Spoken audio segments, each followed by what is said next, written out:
Hello, welcome, Wastelanders and Adventurers, to the PIPCAST 3000, episode 56. I am Caedo Genesis, and this is a gaming and Fallout-based podcast where we talk about those things. I am joined by my amazing, awesome, talented co-hosts, BADCompanySarge.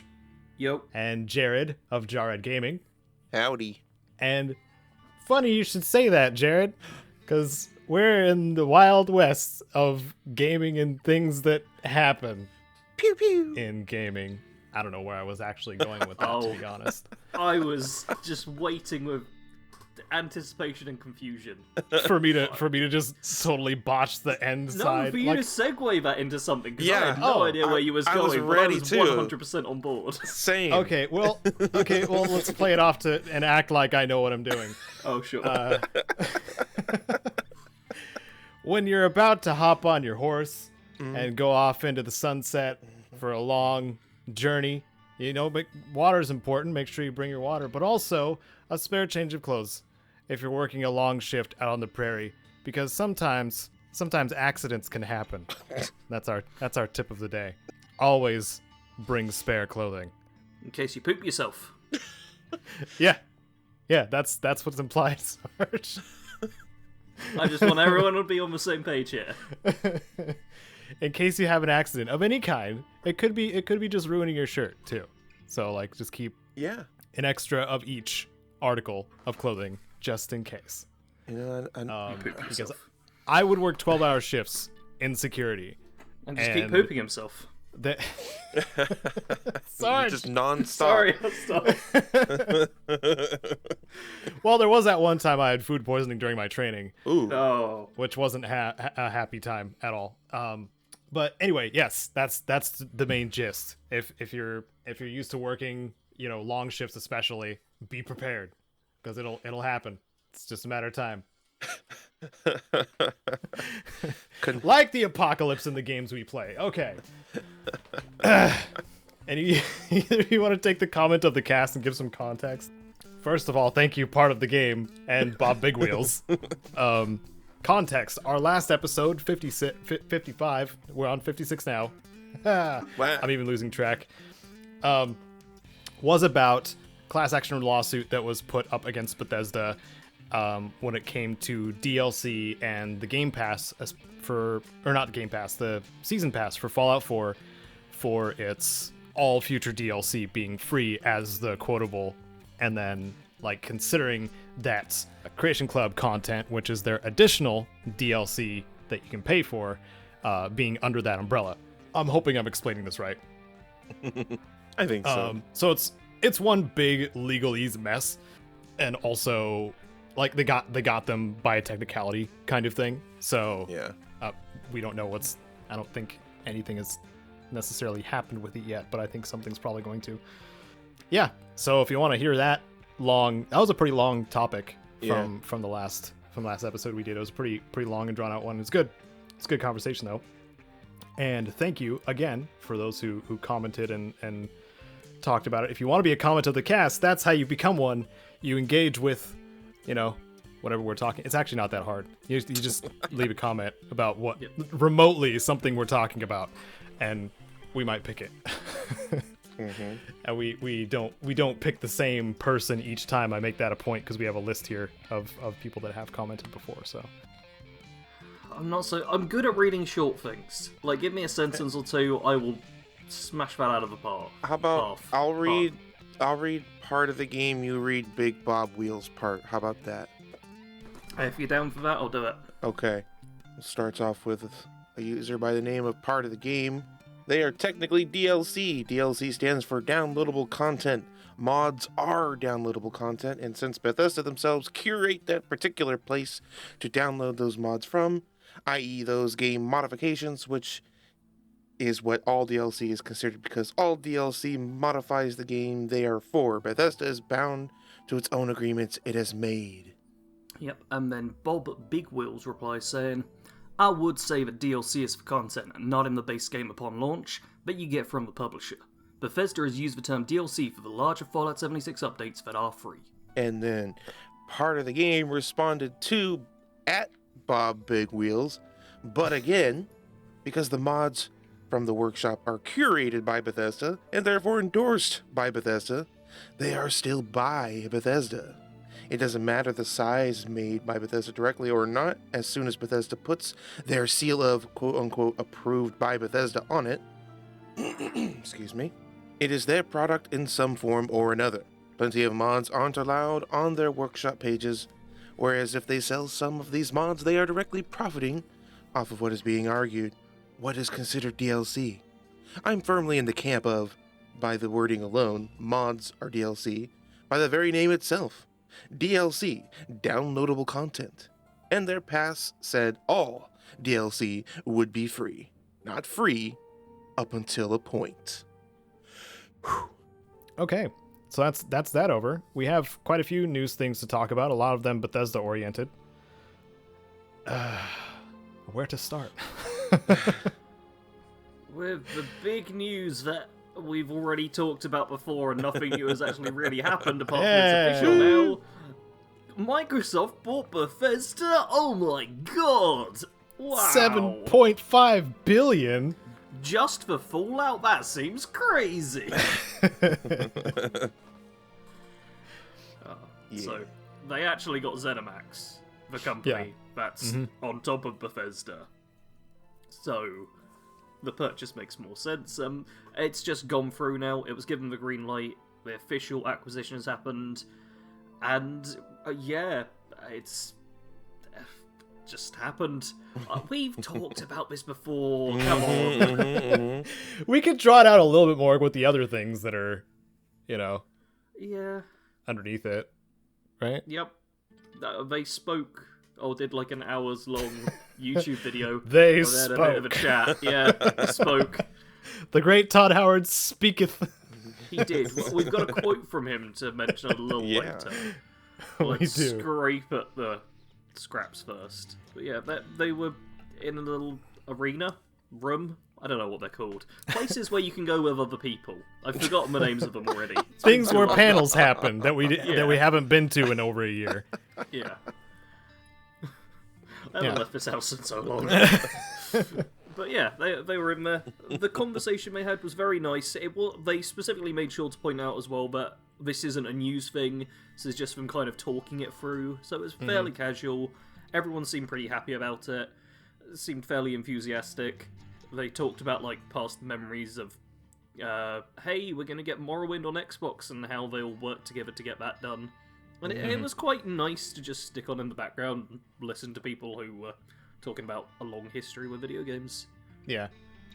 And Phil Spencer, CEO of Microsoft. Xbox. Sorry. Xbox, yeah. Xbox. God. I knew it was wrong. I couldn't work out exactly where it was. Error. Yeah, I messed up. Okay. Phil Spencer, CEO of Xbox, officially confirmed, without jumping around the topic too much, that future exclusives, there will be future exclusives through Game Pass platforms. So that is going to be Xbox and PC when it comes to Bethesda and ZeniMax games. But all previous multi-platform games or previous other platform games are going to be followed through, as we already kind of gathered. I feel like the wording's a bit off on that. Specifically, it was they were going to honour their commitments. There's still potential that they could potentially put games that were previously multi-platform but don't have any specific deals in place with Sony on just Xbox and PC. So, but that's future games, right? Yeah. Yeah, that's what I said. But the wording was slightly different. You Okay. gotta be careful. We had an entire topic last time based around this minute thing of wording. You gotta get it exactly right, or else the viewer's gonna come up and sue us. Oh. I'm gonna be like, hey, Caedo, no. you said this game was gonna be on PlayStation. And he'll be like, oh, no, I didn't. And they'll be like, oh, yeah, well, I misconstrued what you meant, so give me your money. Just said Oh, that's- future games are going to be on Game Pass platforms. Yeah. Unless Game Pass comes to PlayStation. I covered my own butt. No, that's the second part of it. The second part of it, trust me, I've read too many legal documents. Okay. Fine. I wanted to cover you, Caedo. I'm just helping Fine. you. Thank you. I'm I appreciate the official lawyer now for this Okay. podcast. Awesome. Can we talk about what Todd Howard said because it's funny? Yeah. When referring to 76, he said we let a lot of people down, and there was very little we didn't screw up.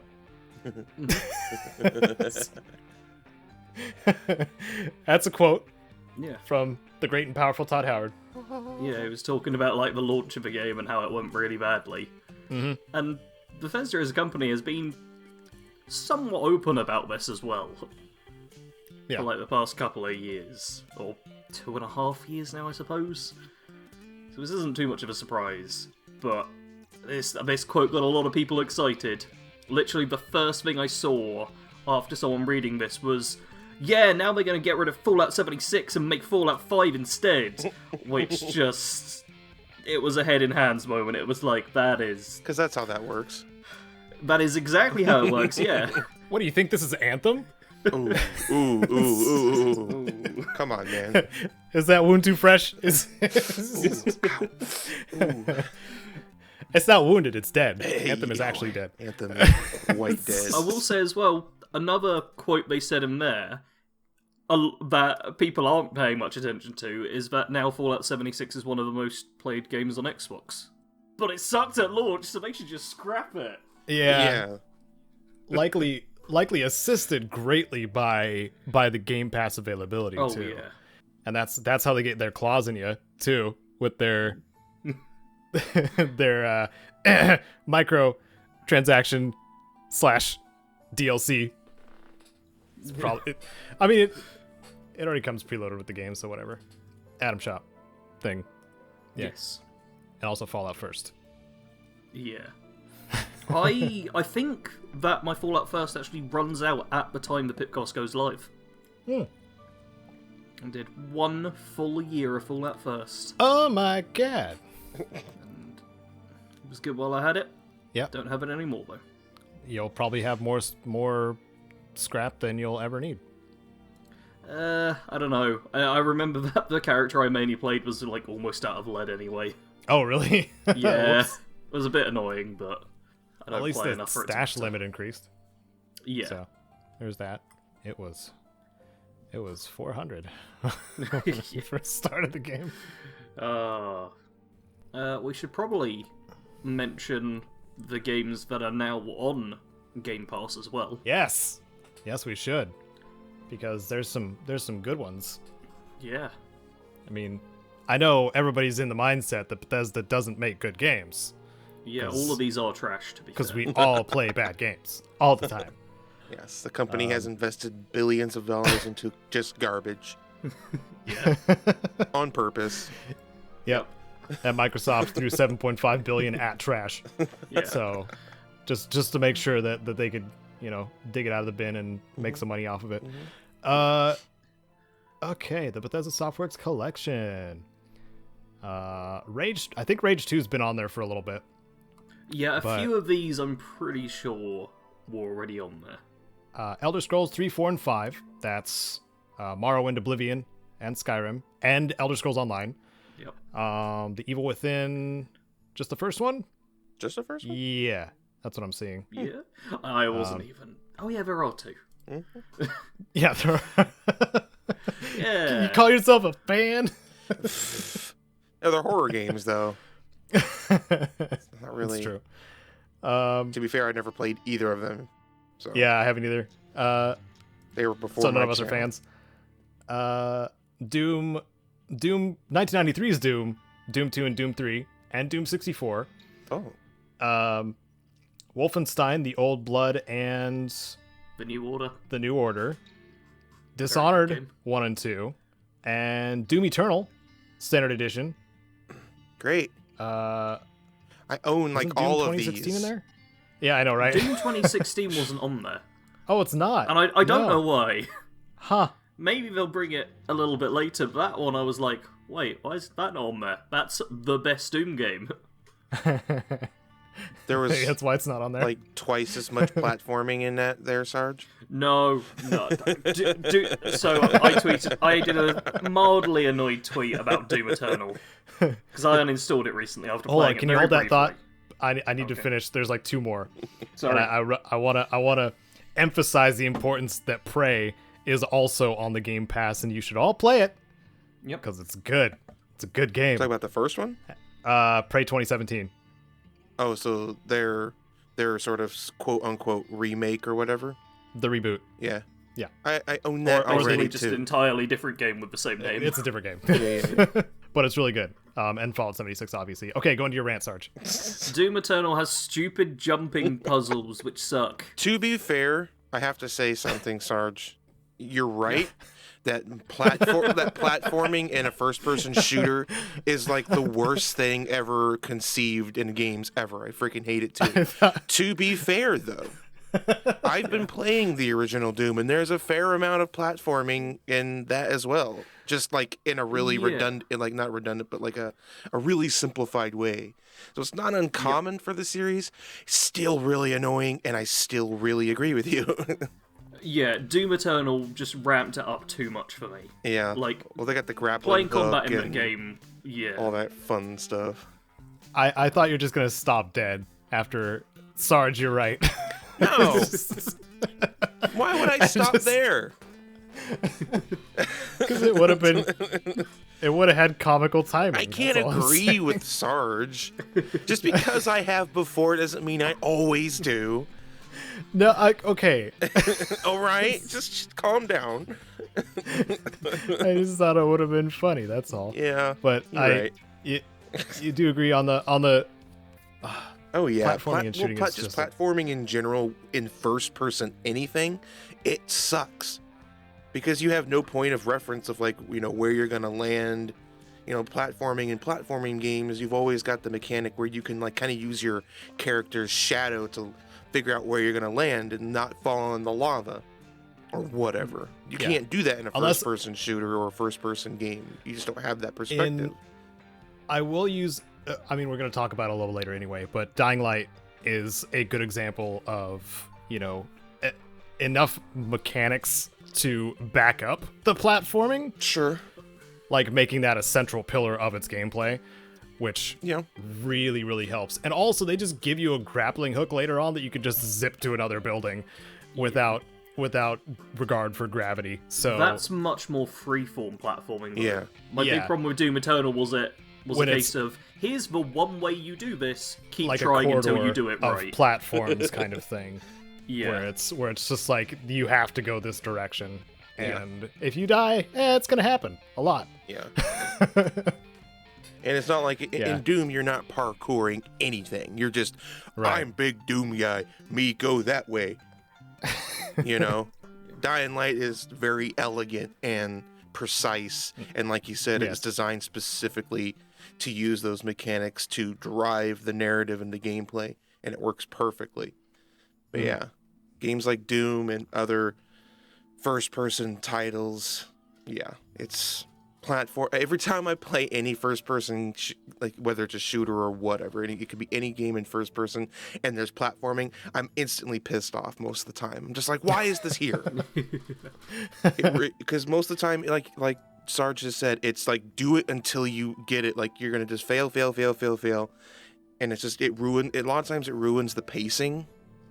Oh, Yeah. Because first-person games, pacing is extremely important because it's first-person. It's Yeah. meant to immerse you in that character and that role and then that story and that moment. And when you get into platforming, just the pacing is gone. Just end it. And Doom especially is supposed to be, hey, let's go around and slaughter demons. Yeah.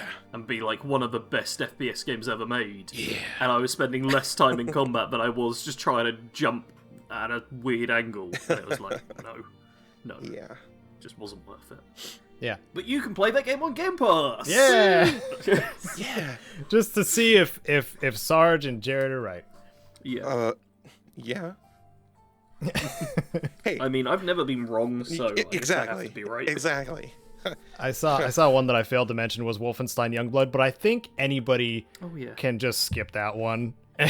I never played it. Hey, It's the cringiest of all the Wolfenstein games. Is that the It's also got the weird armor system that forces you to use different weapons.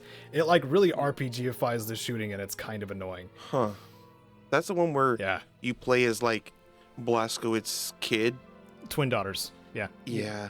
It didn't seem, I don't know.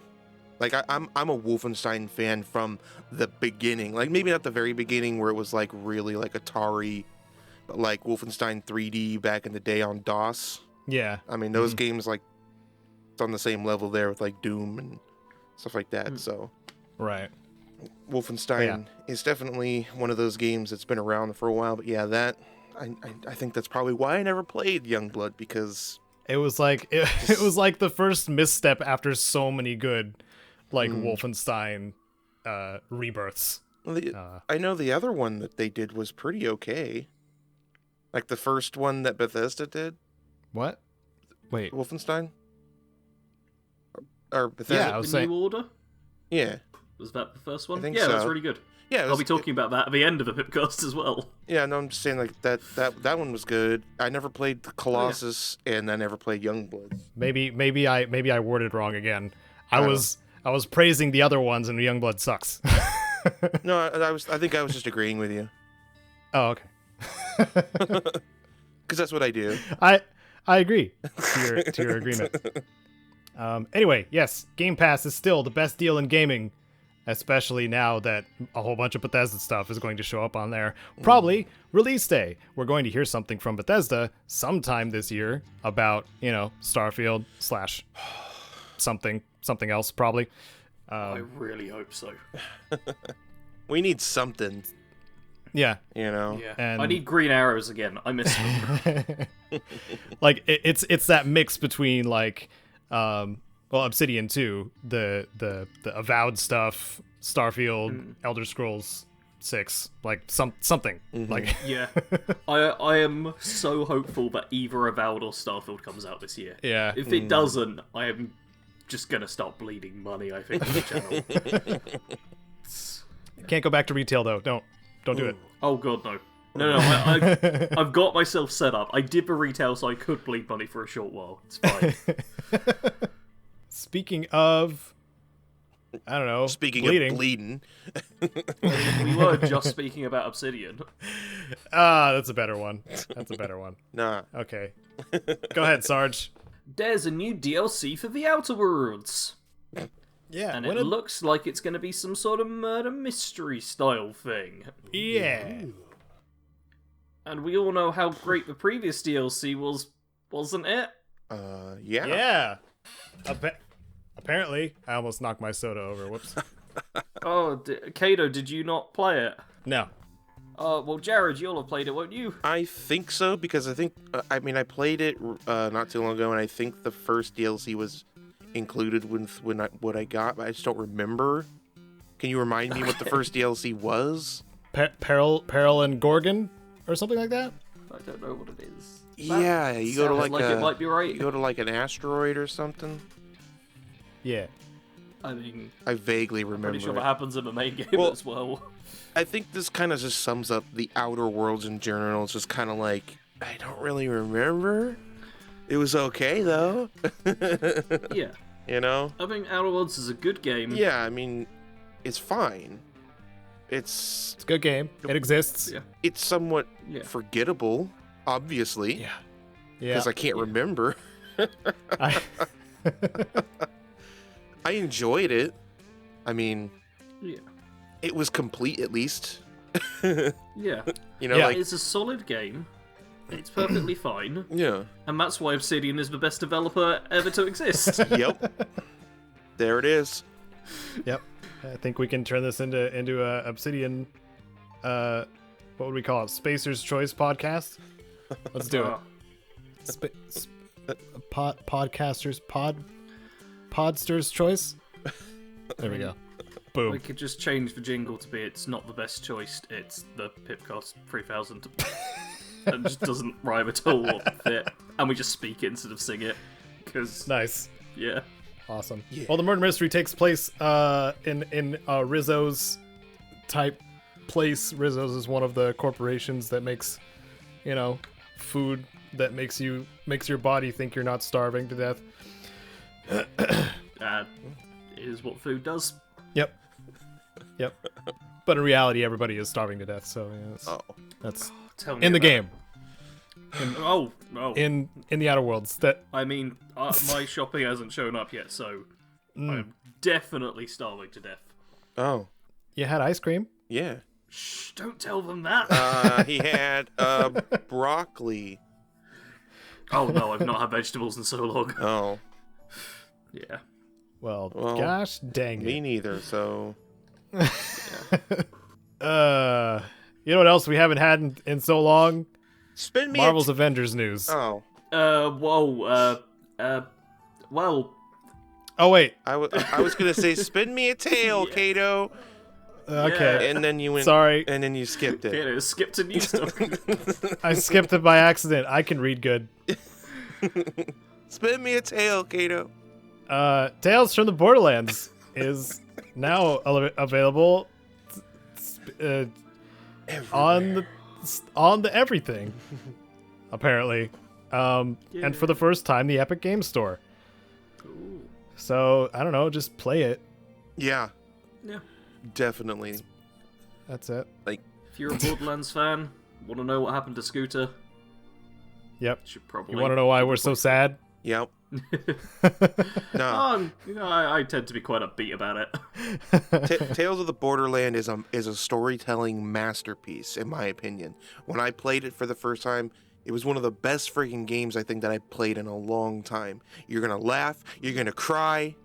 It's got it all, guys. Not sponsored. But just like, no, seriously, like I was captivated by that game. I mean, I love the Telltale games in general. I love those games. I love that type of game. It reminds me of like old point and click adventure type games. I love Tales of the Borderland. And even though this is kind of like weird, like kind of past its expiration date news, really, like it's Tales of the Borderlands has been out for how long? It's been out for a while, but it was kind of in limbo because Telltale went under and Which is a shame. got acquired and revived, and Which is great. there was all kinds of crazy stuff. The developer, for anybody, or developer or publisher? I think they were both one and the same when they were originally their own thing, which is probably why they went under, because you need to be backed by a publisher with billions of dollars in order to survive in the industry, apparently. Yeah, I do remember that they basically like bought up tons of licenses to make games, and then were just constantly rushing to see if they could make an episode of a game at any point. And Yeah. they just, didn't go well. Did you ever play a Wolf Among Us? No, I will say Tales from the Borderlands is the only Telltale game I've played, because I don't like the format. Oh. But I played for all of Tales of the Borderlands, or from the Borderlands. It's the only game I've platinumed, apparently, as well. Because its achievements are like, hey, beat the game. Yeah. All achievements, yeah. It's not difficult. It was good. Yeah, it kept me till the end. I enjoyed it, Yeah. despite not being a fan of the genre. Yeah. Or, I guess, genre of games. Yeah, it's like Jared was saying, kind of the next level of point and click adventures. The King's Quest reboot was kind of, well, not reboot. It's more like a continuation revival. But it kind of follows that same kind of mold, as it were, to be a bit more interactive, be more of an interactive storybook type thing. They also did the as far as I know, is the last rendition of the Monkey Island series, which will always love dearly, and that was a huge LucasArts point and click title back in the day. Yeah. And Telltale's version of that was really good as well. So That's good. I didn't even know that. yeah. Wow. Anyways, enough about me gushing over those games. It's a good thing you're not gushing for money or something. I definitely do not have that problem. I didn't know of a takeoff point from that. I vote that Caedo does every single transition and segue from this day onwards. I second that vote. Okay, well now I can jump into the thing that I skipped to while completely ignoring the last thing. There's been some changes in Marvel's Avengers, the video game. That's not the movie at all, because the characters look completely different and all that good stuff. You remember like how this game is not doing well, even though there's been so many dollars pumped into this game? Yeah. So part of the frustration in the gaming community has been, oh, it's just another looter game with microtransactions and not very much character customization when it comes to actually playing the game and doing things in it, and then becoming really repetitive towards, these are things I've heard, take it with a grain of salt. Mm-hmm. Basically, just not really a fun time. Some people were saying the story is good, the story campaign is fun, but once you're outside of that, it's just a grind. And what they've done to help the grind, at least that's what they think they're doing, is increase experience costs for leveling up. And it's a character, you play different characters, each of the characters has their own levels in Marvel's Avengers. So you're, leveling each character individually to get all of their skills and whatever. So they're just making that take longer, take more hours to level up each character. And they shot themselves in the foot by going on Reddit to clarify why they did that. I see their first mistake. What they shot themselves in the foot with was probably a tank or a tactical nuke or something. Just totally blind to what's going on. We have them both linked down below. It reeks of fellow kids type speak, because they put dinging. Yeah, I saw that in quotes.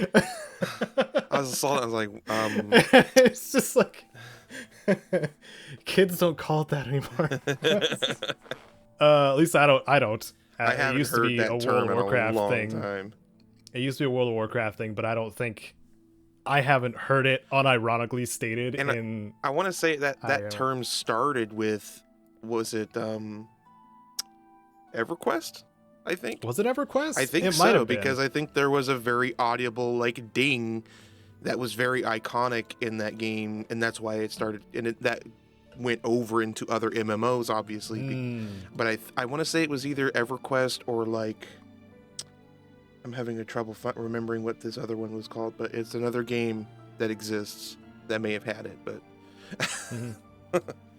but I think EverQuest might have been. Regardless, it doesn't matter. Ridiculous. Yeah.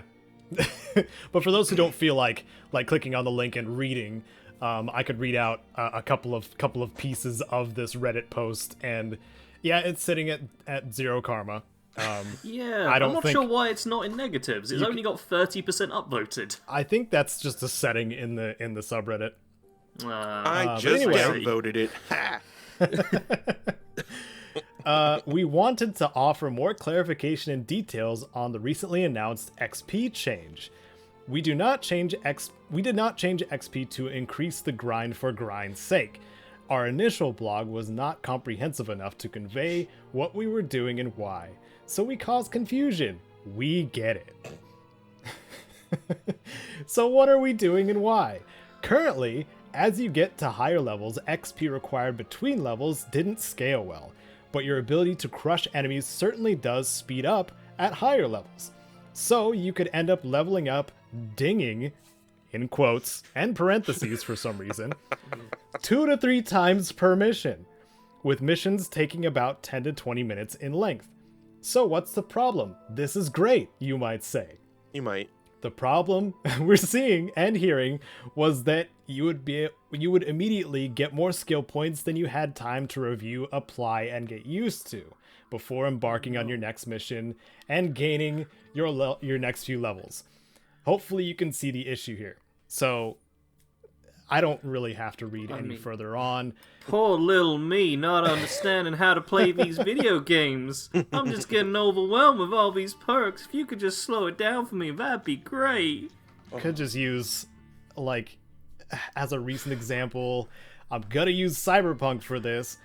You could level up about 3 or 4 times, and with how the level up system works, you have a good view of what things do before you pump points into them.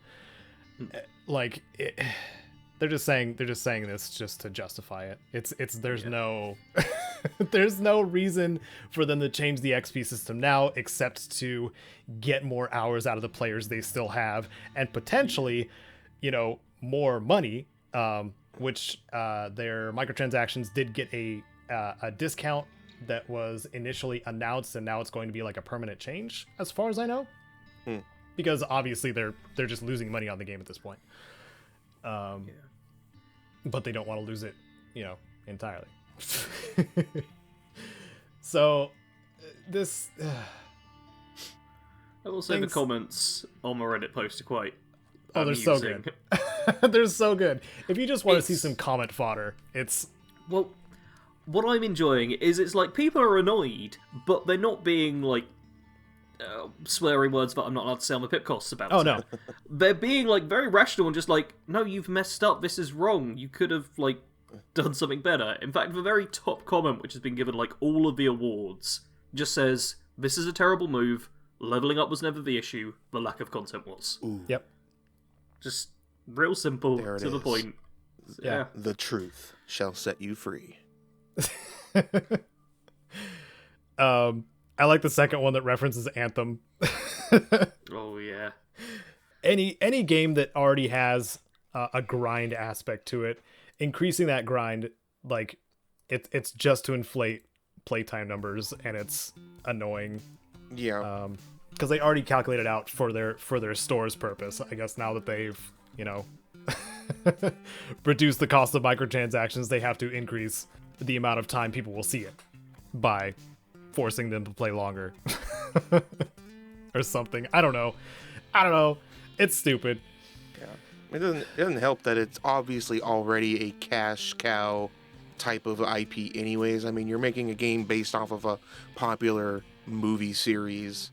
There's really only one reason you're doing this, is obviously to just like cash in on that success. That's funny too, because like they couldn't use any of the real like movie characters Right. at all. Yeah. Which is They weird. had to, yeah. Because it is Marvel, so you think they would have access. They had specific licenses for specific things, but not the actual MCU stuff. That's so they funny. had to, like, if it was like Endgame Thanos level type stuff, freaking Fortnite even got that, by the way. Right? if it was that, Oh. it probably would have done so much better. I wonder if the developers were just like, well, what the frick do we do with these B characters for anything? Like, Unless they were trying to set themselves apart from the movies. It's like, hey, we're more like the comics, right? that sounds like something the executives would have said. I don't know. I was trying to come up with anything that makes some kind of sense. We gotta set ourselves apart, man. We gotta be different. Yeah, we don't want people to Yeah. think we're cashing in on the movies. Yep. Let's fool everybody. We're so smart. Well, speaking of smart decisions that are actually smart, isn't that right, Sarge? Oh, I skipped a thing again. Gosh dang it! Yeah, I was about to frick. say, it sounds like you're... Oh. Just do End it. your thing. Pull- just talk about. Pull the presses. No, Caedo, you're doing this. We're getting you through this segment. I am having such a hard time We're gonna today, get through man. this together, man. The thing I'm excited for is freaking Dying Light 2 and hearing literally anything about it, because it's been in its development hell state for, I don't know, like, and then losing developers left and right from various different situations.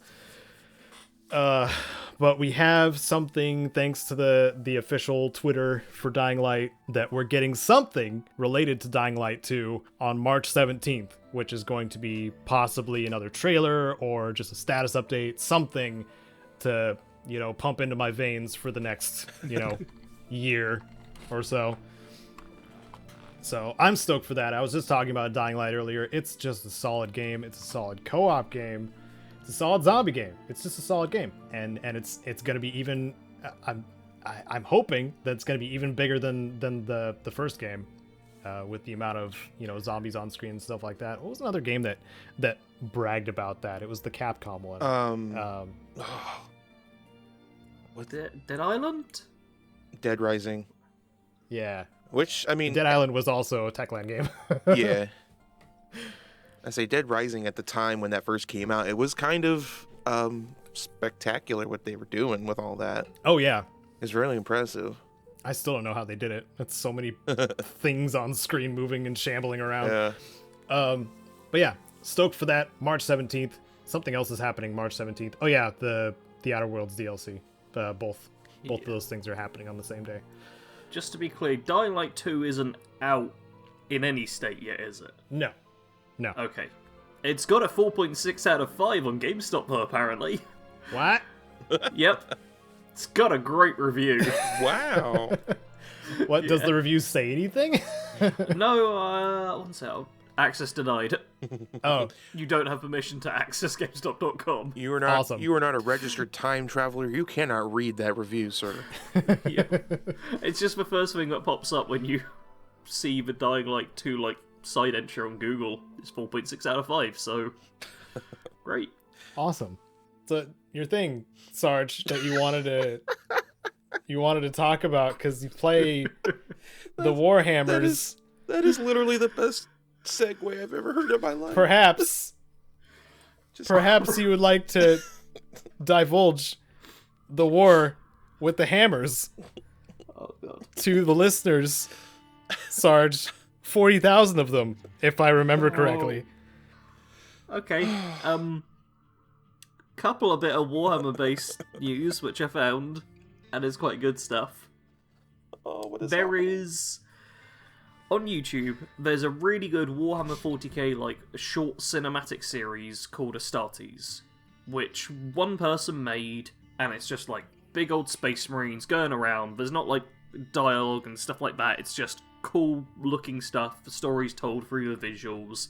It's very kind of simplistic and basic in terms of narrative and structure and stuff. Graphically, it's some just amazing visuals that you don't normally see on YouTube and cinema quality CGI kind of stuff. And now Games Workshop, the company behind Warhammer and Warhammer 40,000, has hired the creator of Astartes, which is cool. Nice. Yeah. Senpai noticed him. Yeah. This is genuinely just a very cool thing where basically a fan film sort of thing got a person hired within the company they made the fan film / series for. Mm-hmm. And I just think that's kind of cool, and it's a nice little bit of news. Yeah. Yeah.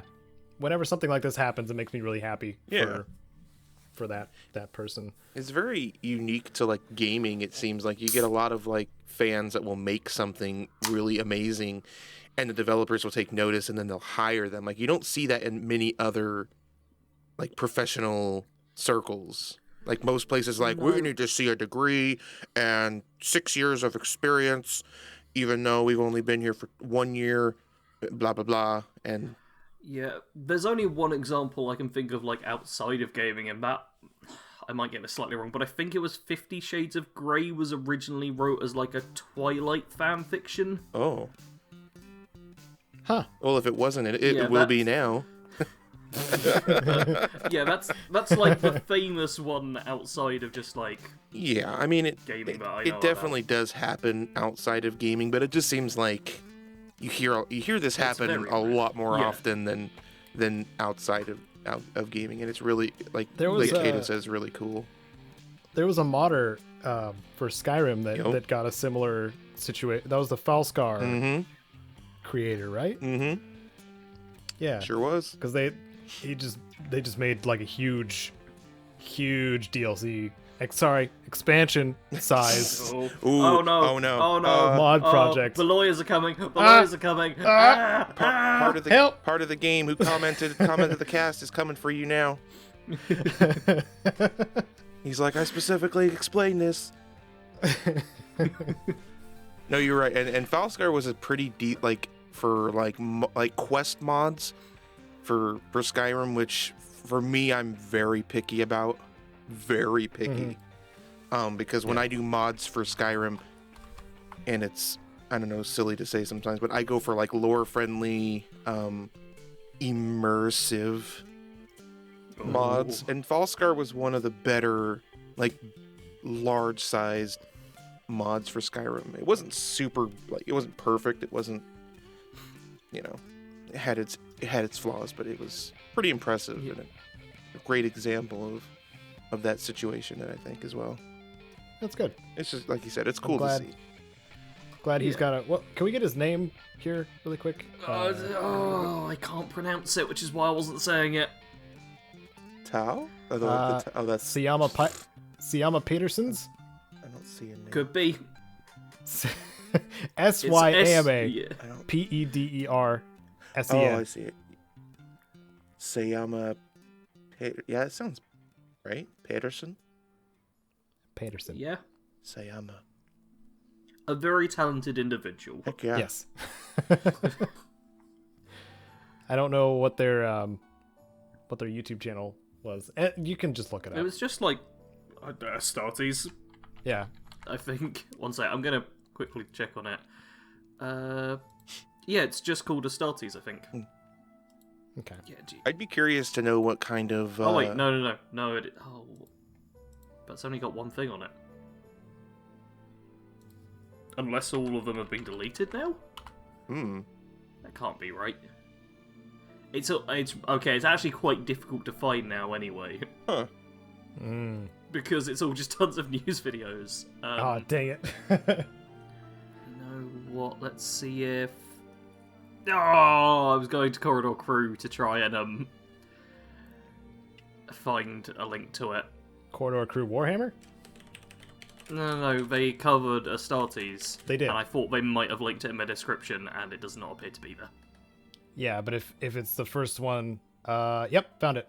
But it looks like, yeah, those videos are set to private, I think. Well, I'm glad I saw them when they were still around. Okay, that's a bit sad. It would have been nice if they'd stayed up, because they were really good, like, short videos. Maybe they'll re-release them under the name. Under Games Workshop. Yeah, maybe. Yeah, maybe it's a on, like, transitional thing. Specific Warhammer 40k channel. That could happen, I suppose. Yeah. I hope that happens. Yeah. Because that was supposed to be like a super good news story, and now there's just like a slight edge to it. Now we've just seen the technical side of it. They're like, Yeah. Corporates deleted our free entertainment. Blah. Screw them. What are they even doing for us? Giving us 12 games on Steam with one magazine? I doubt it. You just segued, Sarge. Thanks. Sorry. I know I said I was going to give you all of them. I can't help myself. Yeah. So Games Workshop, as well as stealing creators from the YouTube space, also happens to publish a magazine called White Dwarf, named after Grombrindle, the White Dwarf, who we all know and love because he gives bonus research rate and reinforcement range to your armies in Total War Warhammer 2. It's great abilities. Everyone knows that. I always know that dwarves are the way to go anyway, Rock and Stone. I mean, not if you're an orc, though. Orcs are way better. Well, anyway. We're gonna go to war, Sarge. Oh my gosh. It's fine, because I'll win, because I sided with the big, strong guys. Yeah, so White Dwarf is a magazine that covers like Warhammer and Warhammer 40k. And with issue 462, which is releasing... It might be on the 17th as well. It's like within the next week or two. Okay, you can pre-order from Saturday 13th of March, which is actually when we're recording this, and then goes on sale in stores and other places where you previously got it on Friday the 19th. Issue 462 of White Dwarf, as well as being the standard magazine, has 12 Steam keys on it. That's and so it's all many for games. Warhammer games. Yeah, and I'll say as well, the White Dwarf magazine, I can't see a thing on here saying it's going to be the same price, but there's nothing saying it'll be more expensive. And pretty much every issue is like about £6, which is like $8-9. So this could well be less than $1 a game. Nice. And they also give away other free stuff in it, because you know, why not? But video games are the thing that the audience here will be most interested in, because they're giving away Warhammer Vermintide 2, which is like Left 4 Dead but in Warhammer Fantasy. Yeah. Warhammer 40k Space Marine, which is like a third-person shooter in Warhammer 40k. Warhammer 40k Dawn of War, which is like a tactical top-down RTS? Is it called RTS, the genre? Sure. Real-time strategy? So. Yeah, real-time strategy, yep. Total War Warhammer, which I obsess over. They're giving away the first one of that game, along with one of the DLCs, the Beastman DLC. They're also giving away Warhammer Quest and Warhammer Quest 2, which are quite fun little, dungeon crawling D&D style games. Ooh. I'm not really sure how to describe them. I played Warhammer Quest on my channel, if anyone wants to check that out and see what it's like. Warhammer Underworlds Online, which I've never heard or seen of before, but cool. Talisman Digital Edition, because guess what, they own Talisman, for anyone who played that board game many years ago. Nope. Warhammer... Oh, okay. It was quite fun. You play as... It's another almost D&D feeling thing. D&D is the only quote-unquote board game that I've played in a long time. This... Yeah. I'd say, imagine if, like, D&D didn't have the player creativity freedom and was an actual board game, and then you'd get Talisman. Okay. That's how I think of describing it. I think I might have missed some at this point. Adept Titanicus Dominus, turn-based strategy game. Warhammer 40k Sanctus Reach is about space wolves, and I've not heard of it, but it sounds cool. Warhammer 40k Armageddon Dogs is a 2D hex-based strategy game. And Space Wolf as well, which is a card game, apparently. Wow. On, like, Steam. And what was the other one I didn't get to? Chaos and Conquest? Chaos and Conquest. I don't even know what that one is. Okay. I can't even see that on their list either of the games they explain. Yeah, there's a bunch of games there. They didn't have an explanation for it either, apparently. Yeah, they didn't. I'd say just for Total War Warhammer, it is going to be worth the price of entry. Yeah. Mm-hmm. That is a great game. It just the amount of games you get is just... Oh, yeah. Yeah. I'm considering purchasing the magazine, despite the fact I own half the games on that list already. Yeah, just do a giveaway on your stream or something. I don't know. Yeah. Oh, I could do that, couldn't I? I didn't even think of that. I was just thinking for the other stuff. Dang. Or on your Discord. Discord's probably easier. Yeah. Is it a physical magazine, like an actual paper magazine, or is it? Yeah, it's a physical, actual paper magazine. Wow. I used to read White Dwarf when I was a kid. Okay. People read. It's all about the tabletop games they used to write on, That's and they talk about like upcoming stuff with the world of Warhammer and Warhammer 40k. They'd have like battle reports where they literally just write down what happened when two of their staff played a game of Warhammer or 40k against each other. Yeah, I used to read it all the time. They'd have painting guides, lots of other stuff. that's cool. Yeah. That's cool to see that there's still, like, there are still actual magazine publishers that are, successful in doing things. Yeah. Yeah. Not too many anymore. Makes me think of, I don't know if you guys ever subscribed to like PC Gamer back in the day, where it would come with a CD of games. Mm-hmm. So that kind of reminds me of those days. Or Electronic Gaming Monthly. Yeah. Back when things weren't all digital. Yep. and required a subscription on their website instead of actual magazines. Mm-hmm. Nice. Yeah, that's cool. It sounds like a really good way to get into the Warhammer franchise, too, having 12 games at your disposal. Oh, yeah. I mean, the reason I play Total War Warhammer is because I can't play Tabletop Warhammer. It's stupidly expensive. Pandemic, obviously, completely stops that. Oh, man. Yeah. And, you got to be in it. Mm-hmm. The cost for entry is so high. Yeah. But in Total War Warhammer, I can basically just do all the battles myself, and I get all of the units that I want, rather than having to spend what would theoretically be in the thousands to get the same sort of armies. I think I'm, like, the frame of reference that I have, sorry if I was cutting you off, was, I bought a War Machine 1 War Machine Miniature, and it's another tabletop strategy game. About one War Machine Miniature. It was die cast. It had like, you had to put the limbs on it and stuff like that. It was like a mecha knight with a cannon on the side. It was pretty sick. But I think that thing ran me $30.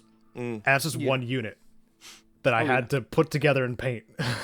So like, it's not a hobby for the faint of heart. It's an you gotta be one. in it. You gotta have a good job and investment to wanna get into it. Since I was broke most of the time, I went with Mage Knight instead, which is like the fantasy HeroClix variant, which was much cheaper, like $7 for a booster, which was I think like 5 figures or something like that.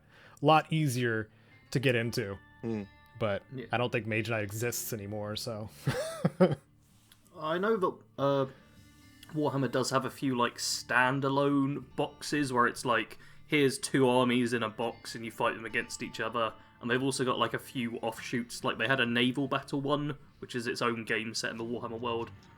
Like Warhammer and Warhammer 40k are really good for doing like offshoots of all their properties and stuff, and just kind of getting every market.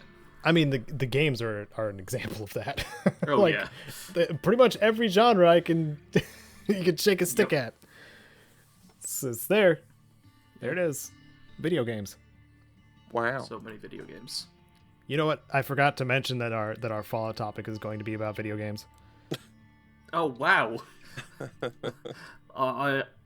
Man, we better scrap this recording. Yep, start over. Do it again, because I don't think anyone's gonna work that out on their own. Not that it's not on screen pretty much the whole time. Doesn't matter. But doesn't matter. We got to start over. Yep. Sorry guys. Sorry folks. Dang it! I gotta flub all the segues again. Yeah. All right. So we kind of spitballed at the beginning of before we started recording on a Fallout topic, and we landed on settlements and camps. And what was the kind of direction we were going for, Sarge? Talking about how building is currently implemented into Fallout and how it could change with the next entry in the series. Ah. Okay. Yeah. And the only reason I brought this up is because I did a camp build or settlement building stream the other day, and it's the only thing I could think of. Yeah, you did. But which one was that? Was that the big arena one, right? Yeah, I built some actually really cool arenas in Fallout 4. Nice. This is pretty nice. Because Fallout 4 had a bunch of DLC specifically catered towards the building side of it. There was like contraptions and Wasteland Workshop and the Vault 88 one and all of that. And this was DLC included in the season pass. No, it was paid mods, remember? They were paid mods Dang it. that were included in the season pass. Get it right, Caedo, come on. Yeah, sorry, paid mods. Yeah. So with these extra paid mods, there's clearly been a bit of a focus with Bethesda pushing more building stuff. And in 76, they even put, like, in the opening cinematic, you will rebuild as, like, a big thing, and there's constantly camp items being sold all the time. That's literally the theme of the game. Yeah. It seems clear that Bethesda wants to put building inside a Fallout, so I figure it's probably worth talking about that, what we like about it, what we don't like about it, and how Todd Howard will ruin it all for us. Yeah. You mean how he'll make it gold? And how Obsidian. Because they don't make mistakes. Oh, yeah. Oh, no, we were not talking about Obsidian. My bad. No, we're not talking about Obsidian. Okay, there we go. Yeah. I was waiting. I was like, there's got to be something else in there. Come on. Yeah. So, I was just going to say Obsidian would do it better. Oh. Just make that blanket statement. You know, there Obsidian. it is. All right. There it is. Why not? Renowned Fallout building system within New Vegas. I'm sure everyone listening agrees. Every single person. Everyone. So we're beating around the bush. Yeah. / topic. Building was introduced in Fallout 4 as a thing. If we can go a little further back to when we were just getting trailers for Fallout 4 in mid 2015ish, we also got when the release date was announced, they were like, "Oh yeah, Fallout Shelter is available and free." They just dropped that casually at the same time, and that was like the warm up for the settlement building system in Fallout 4, because it kind of runs on the same kind of systems. There's similarities for certain. Yeah, managing your resources and building up a location. Mm-hmm. And I thought that was a good way to introduce a new system, like already making a spin-off before it's even like in existence or released to the public. I don't know where else to go from there. Like, in Fallout 4, like, they made every junk item have components and value in those components. Oh yeah, the fact that junk went from being, I mean, in Fallout 3 and New Vegas, there were occasionally junk items which were useful for very specific things, but then Fallout 4 came around, and with both settlements and, like, the modding options with weapons and armor, not paid mods, I'm talking about mods in-game, not DLC mods, just mods, to be clear. With all of that, the fact that junk is now stupidly helpful is, I think, one of the best things Fallout 4 kind of did and set as a precedent for the franchise going forwards. Because I love me some Des fans. Yeah. And me too. That's just a really great thing. I kind of remember settlements existing in Fallout 4 being a bit of a criticism for Fallout 4, because settlements existed in Fallout 3 mods. Yeah. So they kind of like adopted that idea and kind of made it their own in Fallout 4. I think that was like I don't know, just like rant of the week type thing in the Yeah, I never got why it was criticized. Like, I saw one bit of positive coverage from it. I remember it was from outside Xbox. They did, like, I think a video on mods that made, like, future games better, and developers taking ideas from mods and putting them into the next official series, and it was really positive. And then I recall, like, looking into it further, and everyone else was like, how dare Bethesda give us what we want? Don't they realise we made this? They shouldn't do it. We should have to do it ourselves and then complain that we're having to fix the game for them. Yeah. And it like implodes in on itself when you start actually thinking about it too. Man, I can't believe with the tools that Bethesda gave us to use, we made settlement systems, which Bethesda then put settlement systems in their next game. Like, it's just a cycle that eats itself. It's almost like they pay attention to things that people like and then try to implement them. Oh, weird. Weird. Developers do that? Weird. You know, for money-grubbing people who hate video games, they really seem to like making improvements. Wow. Like, sorry, I just love all the different narratives that do come from the Fallout fandom. Yeah. Because you just throw enough of them together and they all just bash against one another and none of them end up making sense. Yeah. And we're all put together. Yeah. Oh. I mean, it happens in... we could have another example where it happens in just the guide space in general all the time. Like, I did have someone show up in one of my videos. It's a very rare occasion. Somebody showed up in one of my videos and told me that I took a guide aspect from them. Oh. And that was the Nuka-Cola... the Nuka-Cola guide that I did for 76.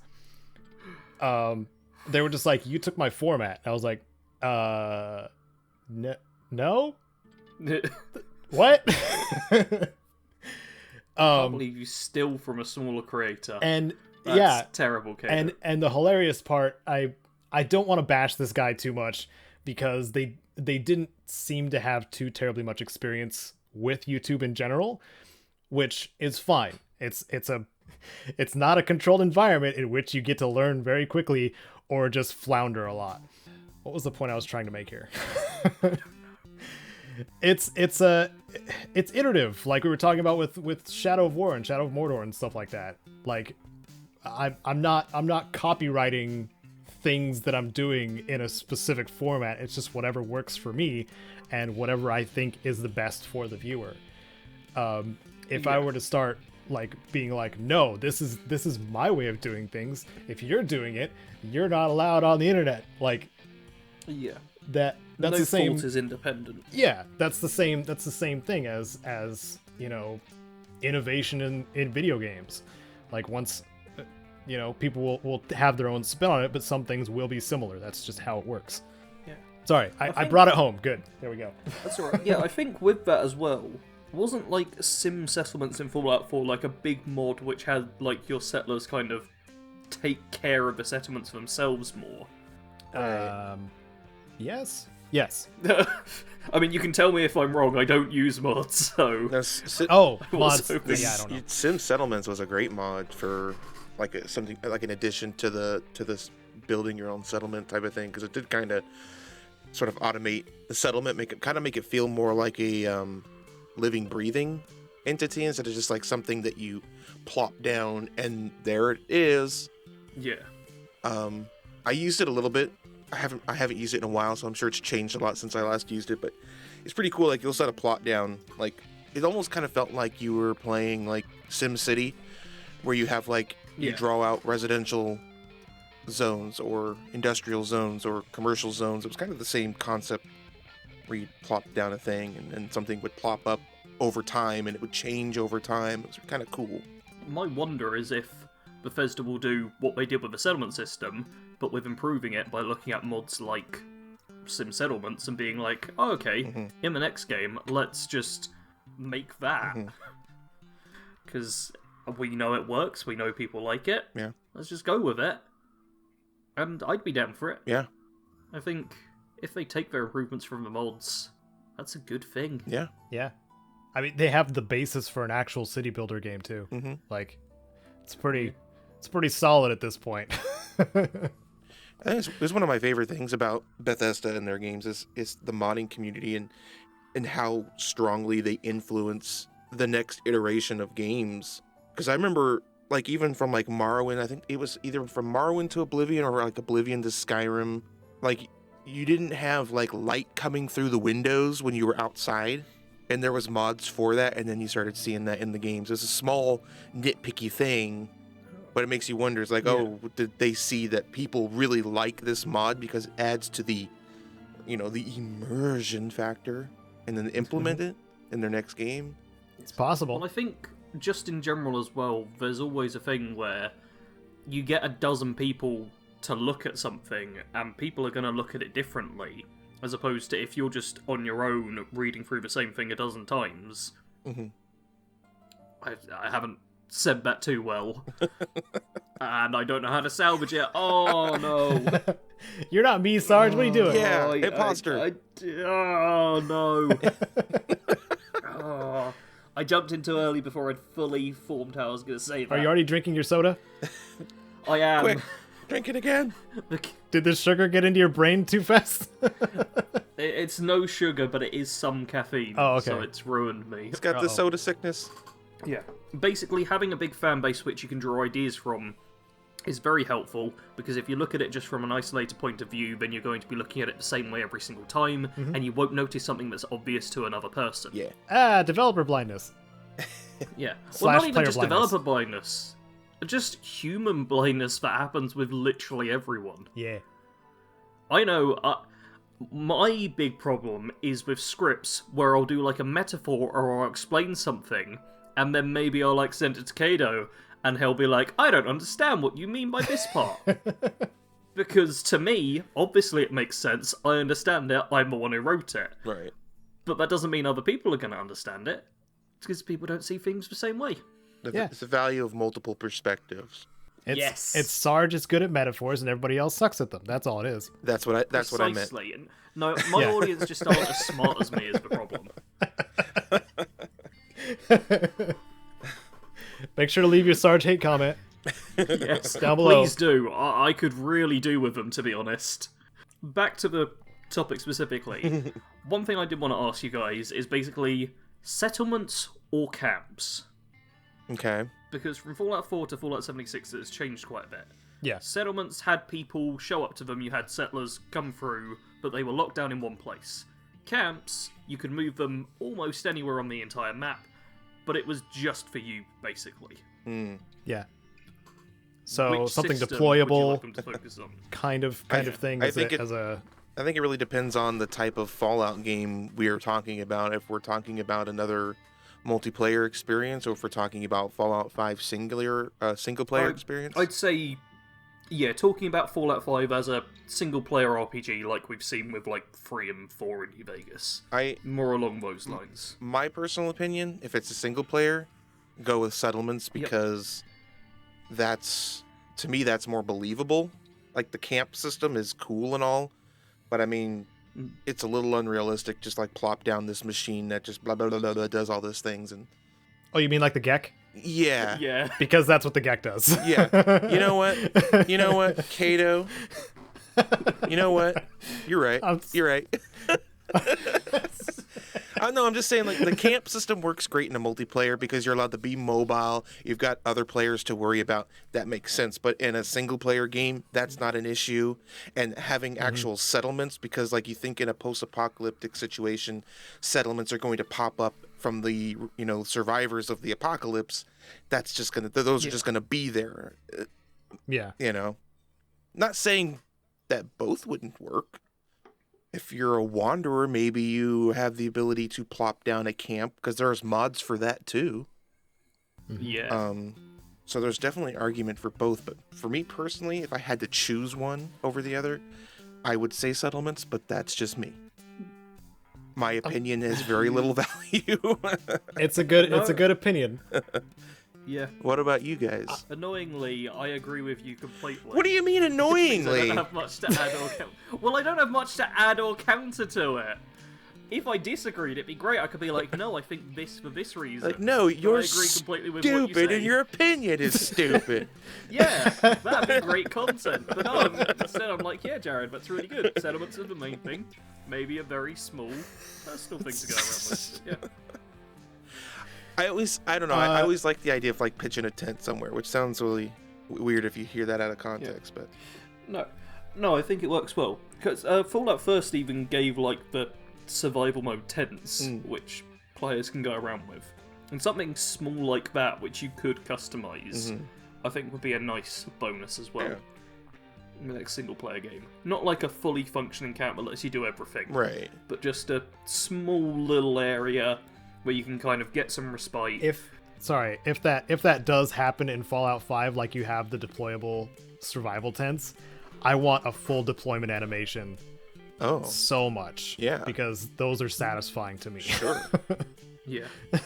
Like the size of a camp machine, whatever that is, to deploy into a fully functional survival tent. Sorry, go on, Sarge. No, that would be cool. I'd imagine it as a fairly small thing, just like a pop-up tent. Boink. Yeah. Which are terrible. Oh man, back in my old job, I once opened a pop-up tent for a customer because they kept on asking about it. Oh. And then there was like 6 of us who tried to close it. I know. It was terrible. It's terrible. Funny. You silly city folk. I'm not the alternative to city folk, but I felt like it needed to be said. I mean, I'm not city folk either. You're not, I know, and neither am I. And I'm not country folk either. I'm nobody. Ignore me. Yeah, I think I'm the closest to city folk, but I just stay in my apartment all the time. Yeah, and I am technically country folk. Yeah. Yeah. Anyway. Oh well. Editor, cut that out. Back on the topic. This city man is kind of split in between. Where I think Fallout 4 leaned a little too heavily on the requirements for a settlement building, which was a pretty divisive thing for Fallout 4 for a lot of people. Yeah. If you like building, yeah, it's great. If you don't, you're gonna have a hard time getting into Fallout 4. Because it's literally in the main quest. You have to build stuff. Yeah, a little bit. I don't think the main quest of building the teleporter, I think that was fine on its own, but it's also the fact that you constantly run into settlements, especially early on, the Minutemen story is basically just settlement. Tutorial that doesn't stop, nerves. basically. Yeah, especially seeing as the Minutemen are the first faction that 99% of players run into as well. And Preston Garvey, as a companion, is all about Minutemen, all about settlements. Oh, yes, he and is. he's like between the second and third. He's generally like the third follower that people find in the game when they play through the first time. Yes. It was all of that. Plus, in the DLC, they had Dima's memories work with the settlement system as well, which, even while being different, could be a bit frustrating and just added to. Oh my god, I forgot about that. Yeah. And then Nuka World, the very end of it, is all about then taking over settlements and making them raider settlements, which, although kind of cool and work differently, by the time you've made it to the end of Nuka World, you're probably going to be sick of settlements if you weren't into them. So all of the paid mods, what you're saying, all the paid mods that came along with Fallout 4 all had settlement systems inside them too. So yeah, Automatron, Nuka World, the Vault 88, right? Yep. Vault 88 and Wasteland Workshop, obviously. Contraptions. Contraptions, sorry. Yeah, Workshop and Contraptions. Yeah. I had no idea what to do video-wise for the Contraptions one, so I just ignored it. That seems fair. It's like, oh, you want to build a Rube Goldberg machine? No. You mean you haven't built enough yet? Yeah. Or you mean you have built it? Frickin', I did. I built enough. I didn't want more. Yeah. I did mention I brought this topic because I did stream of building, and like half of the things I built on stream were the first time I'd ever used most of them. Because like 90% of the stuff in the settlement system is not needed at all, and you're unlikely to even attempt to build unless you get hardcore into settlement building. Yeah. Right. So in the future, I would like it to be an aspect. So, I mean, deployable camps would be an option. But also, like we were talking about, settlers that can actually function on their own. Like, you show up, you help them out with something. You don't have to be completely hands-on, but you can just be like, hey, if you do this, this, and this, or if I bring you this thing, you guys will be able to be self-sufficient, and I can just leave. Like that. That should be an option. It would be kind of nice if, like, the settlement would have kind of like how the housing works, where like you can like pay for certain upgrades. Like, oh, we need a smithy in our settlement, so here's some money, and then the game just puts it into the settlement. You know what I'm saying? Like defenses you don't have to keep repairing.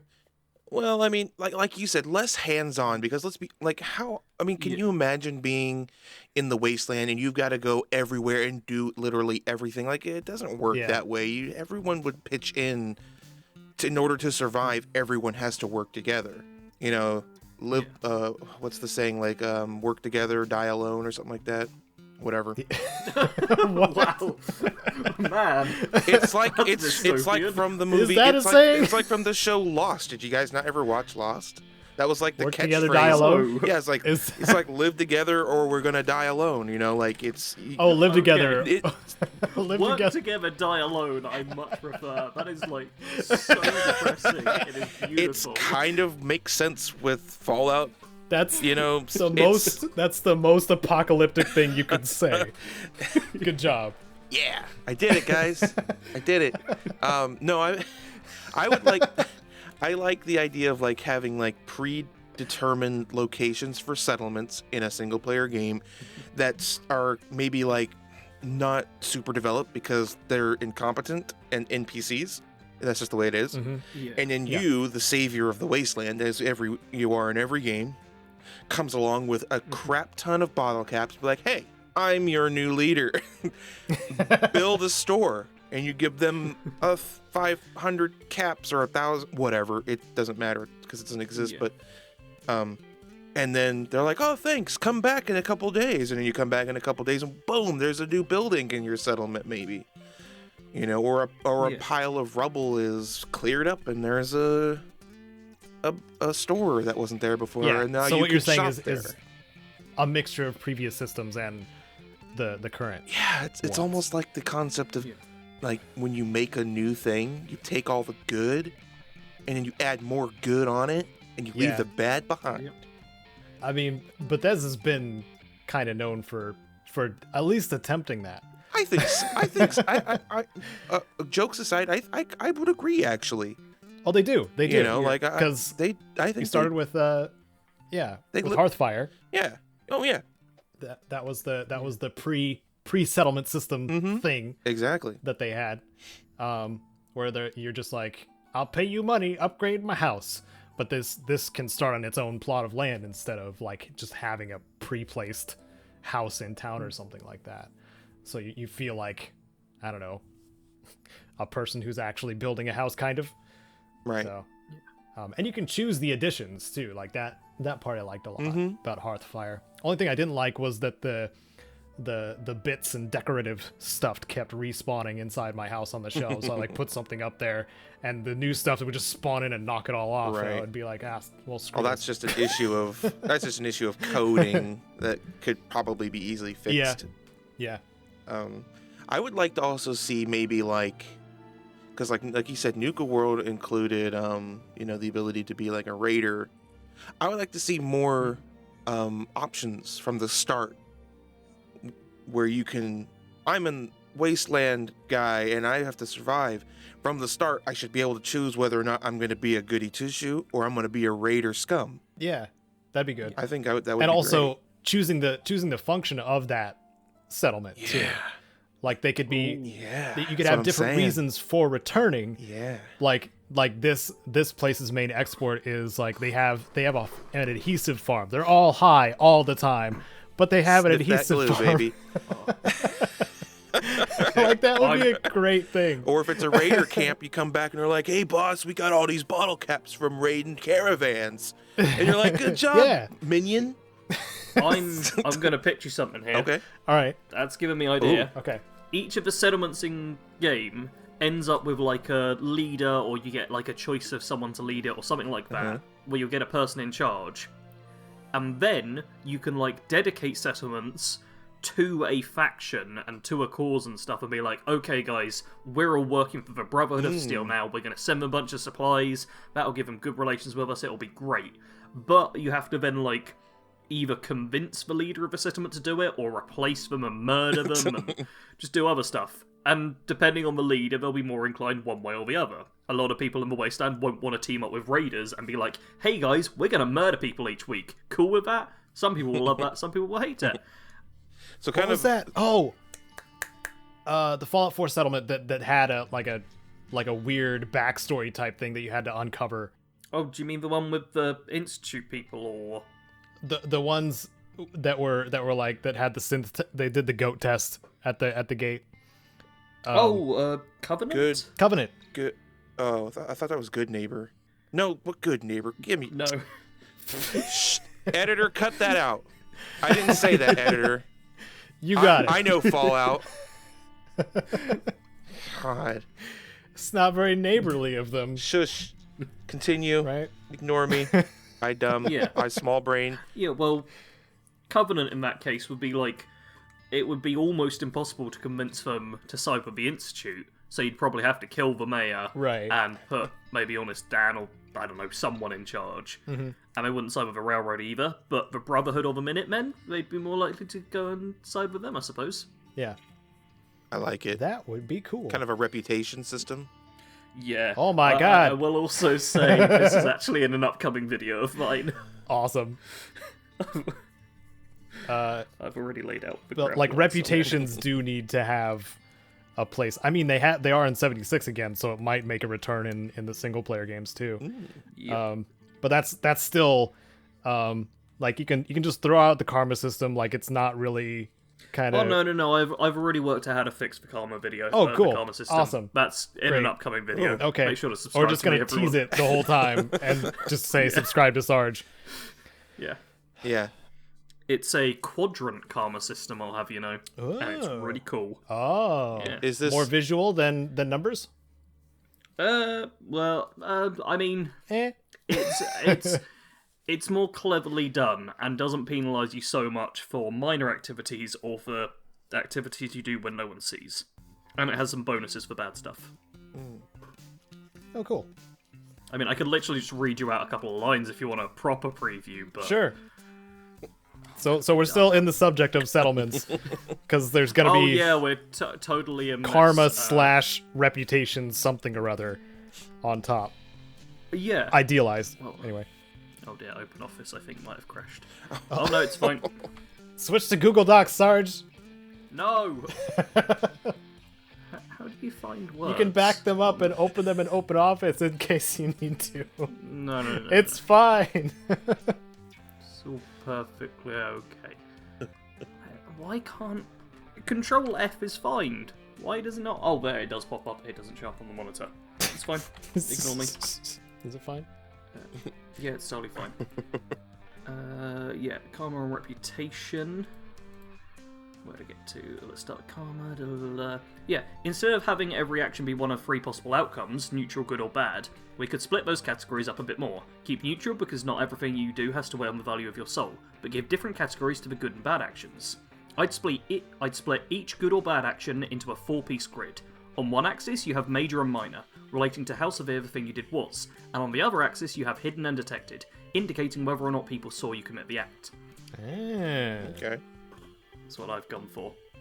Yeah. So that leaves like repercussions open for if you weren't seen, but it also was a big deal and it's probably going to get found out eventually. Yes. As if you're like nuking Megaton, for example. Yeah, if you publicly nuke Megaton, people are gonna be terrified of you and absolutely hate you. Whereas if you're a master thief who is never hidden but you're constantly stealing stuff, people are maybe a tiny bit uneasy about you, but they've got no idea why. Yeah. System. And I'm scrolling down to the bit where I'm talking about minor factions and how good neighbor are fine with the Minutemen, like the Railroad, dislike the Brotherhood, and hate the Institute. And how you get bonuses or negatives based on that. Oh, cool. Yeah. That video is coming in... 3, 2, 1, right now. No. No, you know what? It was going to be coming, within the next week. But instead I need to shout at the Fallout fan base because they all suck. Bah. Yeah. Is this going to be... See what sticks. Is this going to be kind of like your Kellogg hypothetical video? Is this another hypothetical type video? Sort Kinda. of. Not the Fallout shouting at Fallout fans, that's just me shouting at Fallout fans. Yeah. But the one where I just quoted stuff from is, going to be more of a hypothetical video. Yeah, I liked that. I like that kind of thing. Just saying. I got plenty more coming. If you haven't seen it, everyone, the Kellogg rewrite that Sarge did is really good. You should go watch it. And it totally got the right amount of views for me to keep doing stuff like that. Totally did great. It isn't currently set at 7 out of 10. Wow. I think we can all agree that it's probably more of an issue of YouTube just not putting videos out there for people because you don't have 1 million subscribers. It's also a Fallout 4 video in 2021. Yeah, I just think there's been this slow, gradual shift in what's important and attention grabbing. We're not doing any of those things. Which is why I'm gonna shout at the Fallout fanbase. There you go. Because when you can't relate to them, alienate them. Yeah. If you don't find drama, be drama. Yeah. This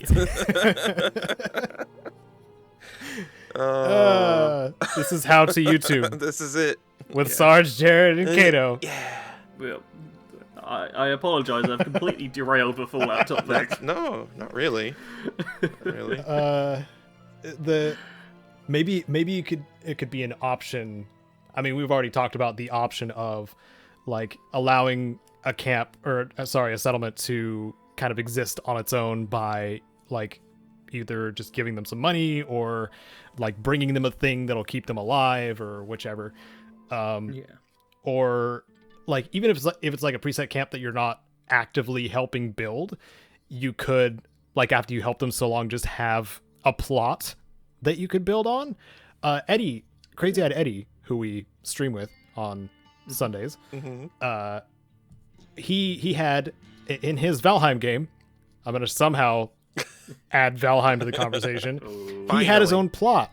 He had his own plot in his server where he would if he had some people visiting his server and playing with him on a regular basis, he had spots where they could build their own houses however they wanted, as long as they were within that plot. So That's cool. like it would still give you the option of creativity if you wanted, or you could just drop your deployable tent and call it good. Like I think that would be a pretty nice middle of the road type thing. Like you would have like the full settlement things if you wanted to just start your own city or town or whatever, but the pre-existing ones could have a lot more contained, unrequired type plot type thing. Yeah. I'd also like to see that if you like basically completely ignored the settlement, maybe just one time help them out or do like very little for them, then there's a chance that everything goes wrong and the settlement's just like destroyed and everyone dies. Or That'd be great. they do succeed on their own, Yeah. and they build it up, but it becomes just like a settlement more like Good Neighbor, where you can't build anything in it, it's not yours. It's their place, and they've taken it over now, and maybe they'll have some vendors there you can buy from, but you don't get the opportunity to build anything there. It's their place, and they'll shoot you if you try and take it from them. So, Oh, so like maybe like implementing some sort of like probability algorithm. Yeah, That'd be kind of cool, where it could be random. yeah. And that's the good type of RNG, not the bad type of RNG, which I also talk about in that video that I've referenced several times. do you want to give some hints on what you're talking about with good RNG? I think I have an to find idea, one without swearing. I have to find one without swearing. Oh, okay. I get angry. Mm. Oh, yeah. Where's the? It's the part where I say I have to stop shouting. Something that I'm looking for. 1 to 3 star legendaries in 76. Yes. Oh, in total it came to something crazy like over 350,000 different legendaries at the time I made my video how to fix the legendary system. Now it's over 500,000 at the very least. And when it comes to uniques, like actually unique uniques, maybe like 5 or 6. Yeah. There are good and bad ways to add a random factor to your game. Variant encounters of Fallout 3? Great. Legendaries are trash randomness which just arbitrarily makes certain enemies tougher and gives you a reward for beating them, which can range anywhere from worthless to the best item in the entire game. That's just stupid. Yeah, it is. This is a 14-page script. Yeah. So good RNG for the Yes. settlement situation. And bad RNG, get rid of legendary system, Bethesda, Yeah. or I'll never forgive you. What if they implement their own version of the Nemesis system? That's fine, because that's just characters taking on effects and stuff. And Warner Brothers And might sue them too. That's why Yeah, they but their it's own fine, version. because I'll be talking about that in a different... Yeah. They just need to make it distinct. And we'll do that in my version of Fallout 5, which I'm already writing. Bethesda, we know you're listening. Just hire Sarge already. Come on. Oh man, I mentioned that hire me Bethesda is kind of a joke I say, and I mentioned it in a comment to someone who was basically saying, oh, Bethesda should like hire you or something. I replied and told them that I said that as a joke, and they just seemed to have no idea what I was on about and apologised to me. Oh. And yeah, it was a very clear example of sometimes people just don't understand what the other person's saying when it all appears clear to you. It was kind of amusing, but I also felt bad for them because I think they thought I was going after them or something. Oh. But I didn't want to reply because it was already just a huge confusion. But hire me, Bethesda, come on. Hire Sarge, come on. Yeah, okay. We want to be sellouts. That's the end game. That is, right? it pretty much is the end game for every YouTuber ever. Yeah. So I like the world changing aspect too. Like you guys touched on a little bit. The like a settlement getting wiped out and something like that. Like you just come back to like an Uncle Owen, Aunt Beru type situation where everything's just burned to the ground. Their bodies are all piled up and burning. Yeah. Dang. Right? Yeah. Nice pull. Yeah. I'm coming back. Just needed more caffeine. But something like that, like when you see actual results to your decisions in a game, to me, that's one of the best payoffs for when you're playing through something, especially in a role-playing sense, in an open world, because only so many things change or can be changed in an open world and still remain fairly easy to follow, or at least have some sort of direction. I think that's why you almost have to include like a procedural element to an open world game, because it would just be impossible to account for everything. Oh yeah. So there would have to be some things that were kind of repeated if there was so many settlements, like say like 50 settlements or something like that. On the high end, let's imagine on the high end, if there was 50 settlements or something like that, it would probably so many of them. The map's going to be 100 times bigger, remember? Yeah. Probably so many of them would have like specific models for their structures and buildings, and not all of them would be able to be entered or something like that. Since they would be settlers or like refugees or whatever, they would be in tents and stuff like that. Why would you want to go into somebody else's tent? I don't know, to steal from it. And it could be like the 76 ones where you can't even go inside, but you can loot them, kind of thing. If you feel like being a jerk to these settlers and or refugees, and then that can work on Sarge's sliding scale morality type system. And if everything gets burned to the ground either by you or someone else, like it will, they'll have like burnt out versions of those models to show after the fact, kind of thing. Yeah. I like the idea of actually having consequences to your choices. Yeah. And I think that would work really well in a settlement, like an actual living settlement system, if it was implemented correctly.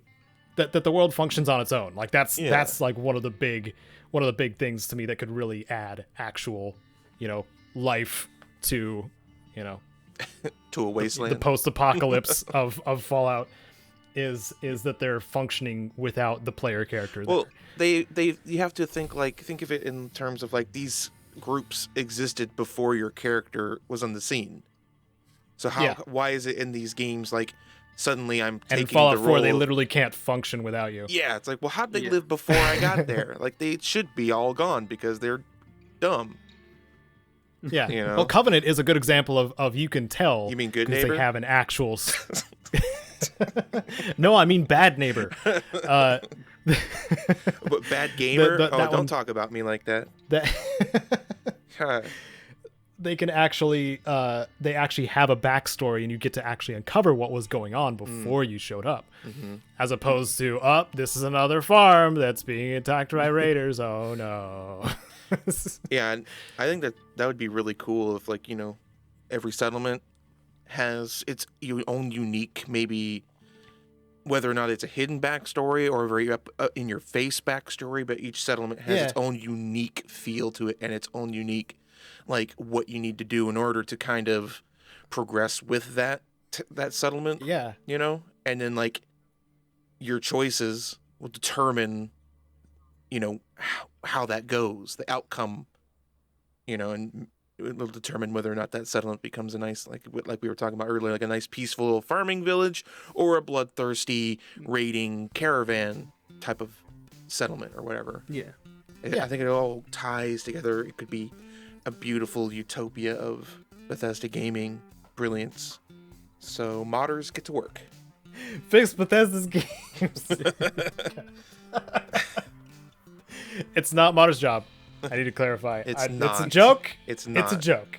The fact that they do is amazing. Because there's a lot of really talented folks out there. Mass respect for modders that take it upon themselves to fix Bethesda's games, but it's not their job. No, and we shouldn't make it their job. Totally. But keep doing it, please. Yeah. Mm-hmm. because let's be honest, we need you. Okay. I think we came up with some really good ideas, guys. Some really good ideas. Yeah. Sarge, you got anything else? I decided I should stop talking. Oh. Can you talk a little bit more about what you've been playing? Hey! Well,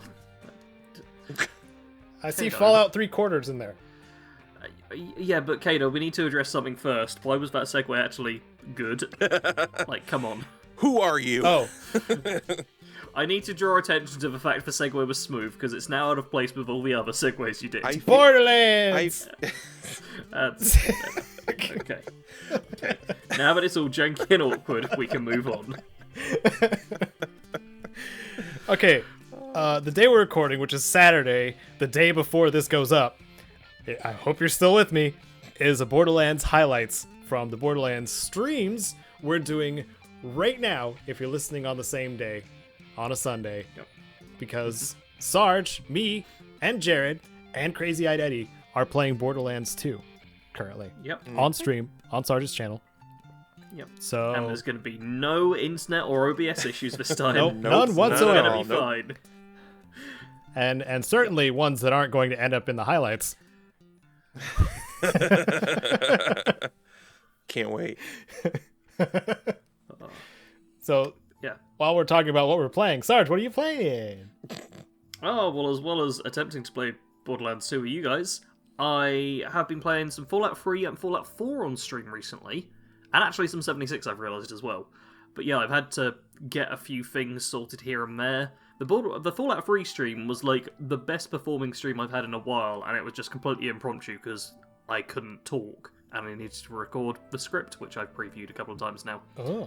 So that was like a really fun little thing that happened. But as well as that, the actual constant content that has been coming out on my channel has been my Skyhammer series, where I've been making Skyrim builds based off of characters from Total War Warhammer 2. Nice. So Warhammer Lords in the Skyrim world. And that's been kind of fun, and that means I've been playing both Skyrim and Total War Warhammer 2 quite a lot, and they're both, decent games, I guess. Yeah. Which is cool. But best of all, yesterday I started playing Wolfenstein: The New Order again. Yeah. Oh, it feels good. It's a fun game. It is like the most cathartic feeling. It is just...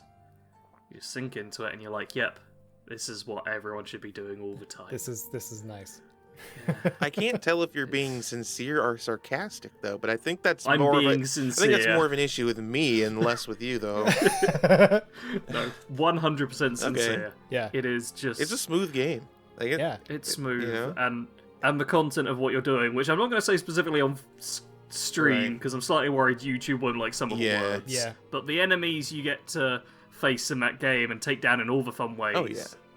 it feels good. Yes. It just... Yeah. Oh, it's nice. And the story, man, yeah, I it's a good story. it's unexpectedly good. Right. It really is. You just want like a mindless shooter that is just satisfying to play. You get that and a nice, good story on top of it. You're just like, Okay. it's like a Snuggie. It's Yeah. like you just put it on. And maybe you're covered in It kind of holds blood to of your the- enemies. The feeling Same of time. old school shooters is what I like about it. Mhm. You know, because Wolfenstein is an old school shooter, and it still feels like an old school shooter. So it's like neat. Yeah. And Just a nice is experience. there a lot of platforming in in Wolfenstein? I don't remember. No. No, not really. Okay, good. In Youngblood, maybe there is a little bit because they just didn't really know what they were doing or trying to do. There is exploration in the New Order, because I keep missing out on like health boosts or collectibles in the levels. So there's a little bit of exploration, but it's generally just looking behind stuff and jumping over a crate or crouching under a wall or using your laser cutter Yeah. to break through things. Oh yeah, the laser I cutter remember thing. the laser Oh cutter. man, Yeah, that was really Yeah. cool. that's just such a quick and easy, just zip zop, getting in the fence. And the fact that it's also like a laser machine gun power Yeah, blaster. and you can kill things is with it pretty too, nice. of course. Yep. I always nice. liked like when you went to sleep, you dream in old school Wolfenstein 3D. And you can Oh, play see, it. Yeah, I haven't gone to sleep yet, Oh, because every time I go to the home dude. base, I just do all the other stuff. I'm like, oh, okay, I have to get these missions, and I'm like, I didn't go to sleep. I wonder what happened. Go to Because there's sleep. one which is just basic go to sleep, and there's another one which was labelled as nightmare, and I was like, what's that? Yeah, dude, you got to do that. If you ever played the old school, it's like a nostalgia blast. yeah. Yeah. I mean, I didn't play Wolfenstein, but I did play the old school Doom, so You still It'll be appreciate it, I think. familiar-ish. Yeah. But anyway, what one game have the two of you both been playing? What do you mean? Do you wanna, Caedo, or you want me? Do I want to, huh? You want to talk about it, or should I? Or should we do it at the same time? Ready? 1, 2, 3. Valheim. Editor, sync that up. Yeah, let's use that as the sync. Oh no. It's gonna nope. Nope. It's too late into the recording. I would That it would already be synced up and it would just make it worse. That's what us in the professional field call it a joke, Caedo. Oh. Because I do the editing and the audio, Yeah. I just think about that when you talk about it. So Well, that's why it's. Anyways. and then I start tensing up. You're really good at it, dude. Thank you. And I'm not being facetious or sarcastic. Like, you're really good at it, so I appreciate it. Thank you. Audio editing is a pain in the butt and so monotonous and boring. Yeah. Anyways, yeah. Valheim. I started off with like 5 hours into it, because I tried it out with a buddy once, which out of context sounds weird. But yeah, me too. I don't have as many hours as you or Eddie because you guys had a head start on me. But like after like a week, I'm up to like 80 hours into it or something. Like, it's all that I do. And I'm not even making content out of it because it's not really, doesn't really fall into my horror game niche, Yeah. however you say that. Unless Odin's appearances are kind of scary. I mean, I do want to still do something with it. I mean, me and the buddy that I played with originally, we want to maybe live stream it or something. It's just really hard to get people on the same page. 10 scariest things in Valheim. Yeah. Trolls. Yeah, I don't think that's true, but Early on, yeah. Yeah. But man, I don't know, like, I didn't think that it would. I see why it's so popular, because there's just something about it that is fun. What? See, We all know Sarge agrees with us on this. Sarge wishes he could see it. I think that's what you're gonna say, right? Yeah.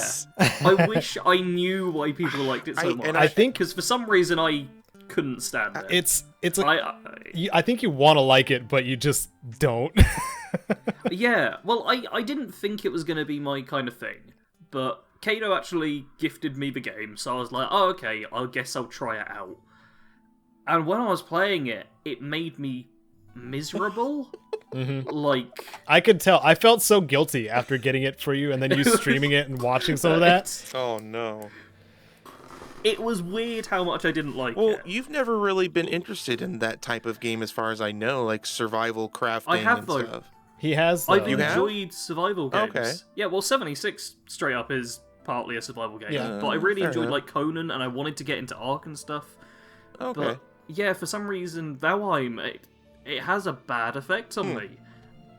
And I wish it was like the same for me as it was for all of you guys who absolutely love it. But it just seemed to be the inverse. And the worst part about it is I'm fine with like, oh, okay, this game isn't for me, it's for other people. The worst part for me is not knowing why people really enjoy it. Because whenever people talk about it, they're just like, oh yeah, I spent 5 hours leveling this plane of land. Oh man, I love this game. Well, that seems to be the conversation. I think you have to take into consideration, like right now, like look at the games that you're playing right now, other than like Fallout and stuff. Like you're really into Total War. It's a completely different kind of game, but that's like, I know for me, like when I'm into a certain kind of game, that's what I'm into, and I don't want to play anything else. So Yeah. maybe it's. I was gonna pose the idea too that you've already started at 0 so many times before, especially in Fallout 76. And maybe you just didn't feel like starting at 0 again. Yeah, that could be fair, I guess. And maybe you're just a sellout corporate shill. Now that sounds like it might be a solid lead. Could be that too. No, but be perfectly honest. Like I don't even know why I like it that much. I just do. Yeah. Yeah. You know. I think.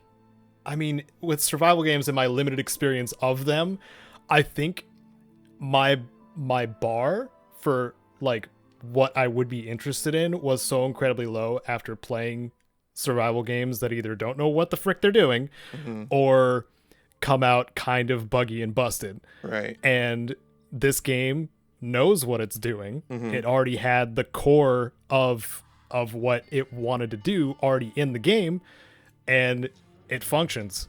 Yeah. So Yeah. Well, so maybe it was just that. I think you're right, because like I've played a lot of survival crafting games lately. Even like I've just been in, like, that's what I've been wanting to play, and I play all kinds of them. And for whatever reason, like Valheim, I think what I like about it is like it just works. No, but it does though, because like I built my longhouse or whatever, like, and everything that I wanted to do, I was able to do it.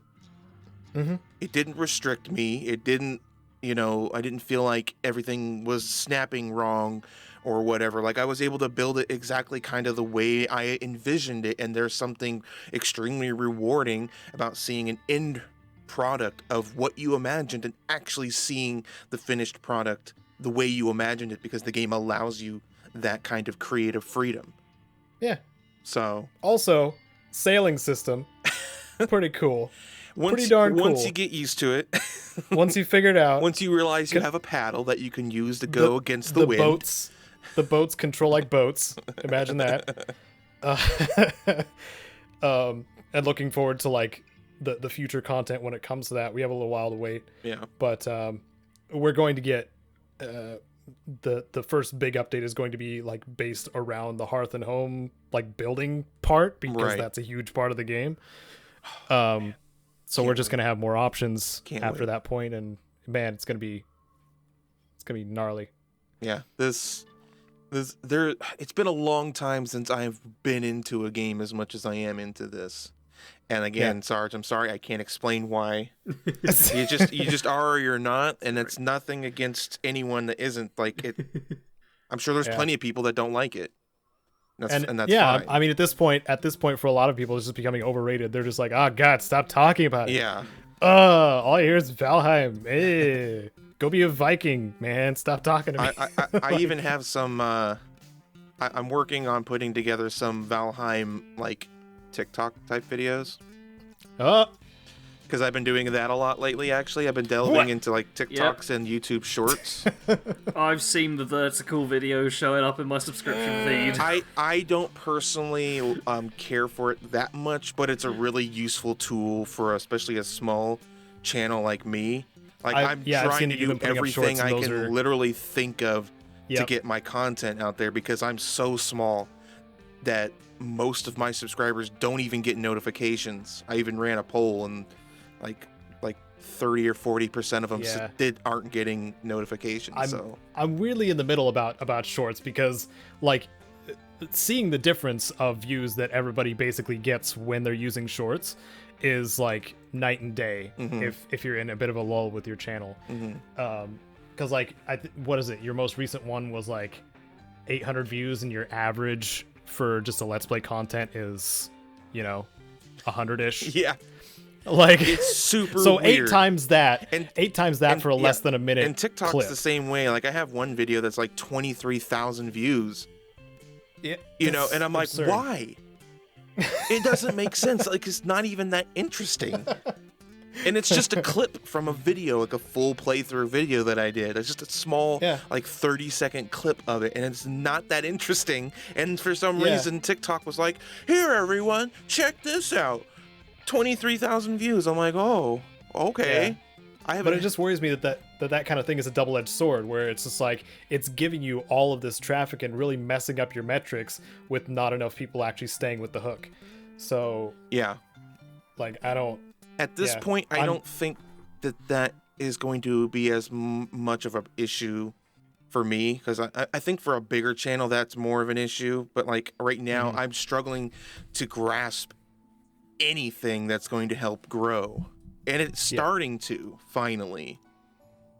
And I think all the work that I'm putting into it is hopefully paying off. I'd have no idea. There's no metric that tells me that people who have viewed TikTok videos are coming over and subscribing. There's no... But you don't know until you try, too.